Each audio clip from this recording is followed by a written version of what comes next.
Okay, so just ahead of the Eagles and Chiefs Super Bowl rematch, Jason Kelce shared that he's a little extra motivated for the matchup, and it's because of his former coach Andy Reid. And it seems like a lot of guys in the Eagles organization are fired up for Monday night, including Jordan Mailata, who revealed why he's taking this game personally. But what did Nick Sirianni have to say about his comments? Also, it's starting to seem like Jalen Hurts has a very real shot at the MVP award, and this Eagles legend said he saw it coming all along. Plus, could this player be the key to the Eagles offense having a big day against the Chiefs? We're going to talk about all that and more news in this video today, so let's not waste any time and get straight into it. So just ahead of the Eagles and Chiefs matchup, in which of course the Kelce brothers will be pitted against each other, Jason and Travis are actually in the spotlight for something else, as with the Eagles Christmas album gradually coming out over these past few weeks, the latest song to come out, which is a remake of the song Fairy Tale of New York, titled Fairy Tale of Philadelphia, is a duet between Jason and Travis Kelce, and it's actually pretty good. It's honestly just been crazy to watch the amount of success that both the Kelce brothers have been able to have together over these past couple of years. But this week, it's a house divided, as Jason Kelce and the Birds will be looking for revenge on the Chiefs and Travis Kelce after what happened 9 months ago in Super Bowl 57, and although we know that the Eagles are still going to keep that mindset of just focusing on getting better and winning each day and just going 1-0 this week, there's no denying that this game means a little extra something to some of the guys, and for Jason Kelce, that's true for a few reasons, as in an appearance on WIP radio, he shared that some of the extra motivation he has for this week revolves around his former coach Andy Reid, saying, quote, "I love Andy. There's two teams that I haven't beaten this year that are on the schedule, and it's the Chiefs and the Seahawks. I'd love to get a win. Try not to make that the main focus. You try and just focus on the little keys to victory and doing your job and staying locked in. But yeah, Andy's had our number since he left Philadelphia." So there you go. Kelce does have a little extra motivation for this game, although he says it has nothing to do with the Super Bowl. I prefer not to even use it. Nope. So how long? It's not the same game. I mean, I'm motivated to win the game. I don't need the Super Bowl to motivate me to beat my brother or Andy Reid. And I've never beat them in my career. I'm more motivated maybe by that, but I don't buy into Super Bowl revenge games or each season is different. This team is not the same. That team is not the same. Nothing that goes out there and happens on Monday night is going to at all change or make anything different about what happened last year. So I guess for Kelce, the Super Bowl loss isn't much motivation, and like he said, he's just hungry to finally get his first win against his brother, Andy Reid, and the Chiefs, and it certainly sounds like this matchup is personal for him. It became personal with me. And that statement is true for more than one Eagle, as back on Tuesday, left tackle Jordan Mailata was also on WIP radio, and he revealed that this game means a little extra to him as well, but unlike Kelce, it is because of the Super Bowl loss. I think for me, it's a little bit more personal than some of my teammates. Just because the last time we faced them. But we're always going to keep the main thing, and that's going 1-0 every week and sticking to a game plan. But personally, I'm taking it personal. I know Nick's going to come in this week and say, same game, same process, right. Stick to the process. But I'll never forget the red and gold confetti falling on my head.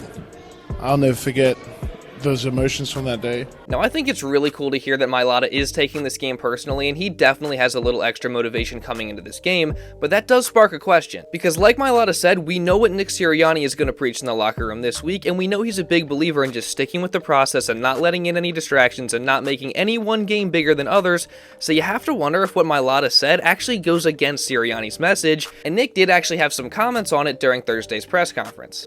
Any week, you can turn any week in the NFL into, I'm going to get up for this one right here.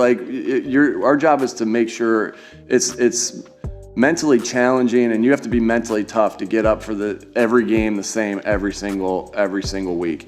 And we try to pride ourselves on being mentally tough. And I know, and I hear Jordan, I hear what he said on as far as that's personal. And you know what? The important thing is if you look for any ways to find motivation, but it is important that each and every week you're locked in and have that mental toughness to go to work the same, whether you're playing Team A or the team that beat you in the Super Bowl last year, you got to have that mental toughness to go about your business that way. But if the motivation for Jordan is helping him, and he's not distracted by it, by all means use it. If the motivation is distracting to you, then don't use it. So for some guys, it's going to be we're going to treat every week the same and get ready just the same, just like I said last week going into the Cowboys game. But if you can use that for extra motivation, then go ahead. If it's distraction, then leave it aside. So I think Sirianni put it perfectly there. If it serves you to use the loss as extra motivation, then use it. If it becomes a distraction, then don't. I honestly think that's the perfect mentality to have. And I think it's safe to say that even if Nick won't come out and say it himself, winning this game would also mean a little more to him as well. I mean, just go back to the offseason and look at when we got the report that Sirianni had showed some of the Chiefs' Super Bowl confetti in a team meeting to motivate the guys. I mean, there's really no denying that a lot of the guys who are part of that loss, including Nick Sirianni, have a little different feeling about this game this week than just any other random game on the schedule. This game undeniably just means a little bit more. And that even includes Jalen Hurts, who's obviously the most locked in and focused out of anybody, and I'm not saying that that's changing this week, but even Jalen's drawing some of his motivation from that Super Bowl loss back in February. I mean, during training camp, his phone lock screen got leaked, and it was a picture of him walking off the field after the loss with the red and gold confetti falling down around him. And then during the offseason, Jason Kelce had revealed that Hurts still beats himself up over specific plays from the Super Bowl loss. So there's no question that even for Jalen, despite what he may say himself, even if it's on a subconscious level, this game means a little more to him as well. And on top of that, this game could also end up being really important when looking back on the MVP race at the end of the season, which is something that I can confidently say Jalen is not focused on whatsoever, but still, it would no doubt be a great honor for him to actually win the award,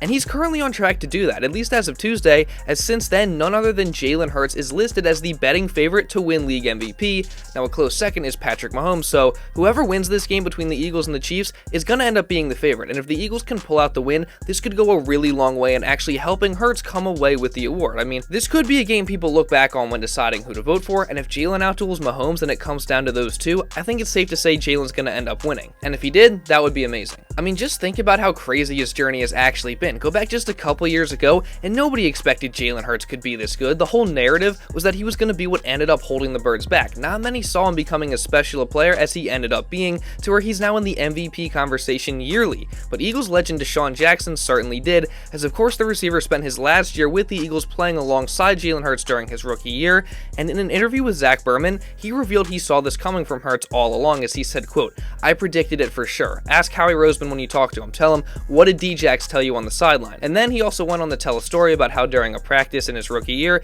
Jalen Hurts was tearing apart the first team defense with the second team offense. He also talked about how the two of them had worked out together the offseason before Jalen's rookie year started, and he said he could tell Hurts was very mentally strong, and Jackson also said how he always told Howie Roseman that he had made the right decision in drafting Hurts, specifically saying, quote, "Jalen Hurts is going to be a great quarterback." Safe to say, D-Jax's predictions were correct, and recently, the former Eagles wideout took to Twitter to show the duo of Hurts and Nick Sirianni love, saying, quote, "I think what the Eagles have done since Nick Sirianni and Jalen Hurts been in Philly together is special. Gotta give them credit and respect. Best record in the NFL over the past 2 years. They've been balling, keep going, bring another Super Bowl to Philly." Well, let's hope they can do exactly that and bring that second Lombardi trophy home. I mean, we know how close they were last year, and they just gotta find a way to bring it home this year, and D-Jax was certainly right in saying that they deserve their credit and respect. I mean, this duo has had a crazy amount of success since being together, as in their first 42 games together, they have a record of 31-11, which is better than the duo of Tom Brady and Bill Belichick in their first 42 games together. And no, I'm not trying to say that Sirianni and Hurts are better than Brady and Belichick,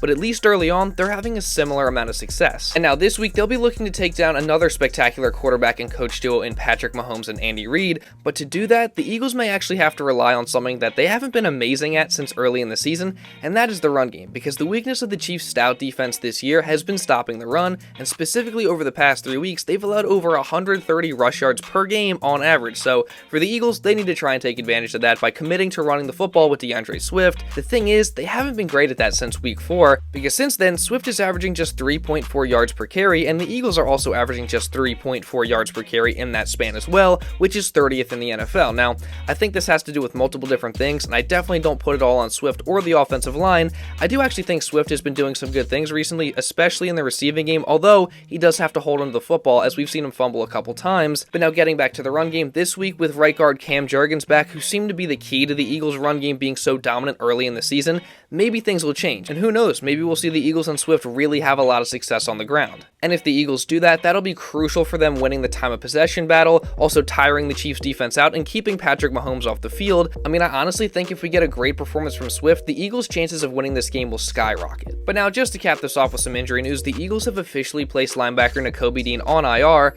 and I really think we all saw this coming, but it's now official. Dean is on IR. He'll miss at least the next 4 weeks with his Liz Frank injury, and I guess we'll see if the Eagles decide if they want to go out and maybe make a move to add somebody and get more depth at linebacker. That being said, what do you guys think? Should the Eagles go out and add another linebacker, and how are you feeling about this Super Bowl rematch at this point in the week? Also, if you did enjoy this video and want to see others like it coming in the future, again, make sure you subscribe and turn on notifications, and drop a like on this video if you did enjoy and want to show some support. And if you want to watch another video talking about how Howie Roseman has been making moves recently, and how he also almost was able to add a Pro Bowl linebacker, go check this out right here. Now, with all that being said, that's pretty much all I got for this one, guys, so thank you all so much for watching, and I'll see you in the next video.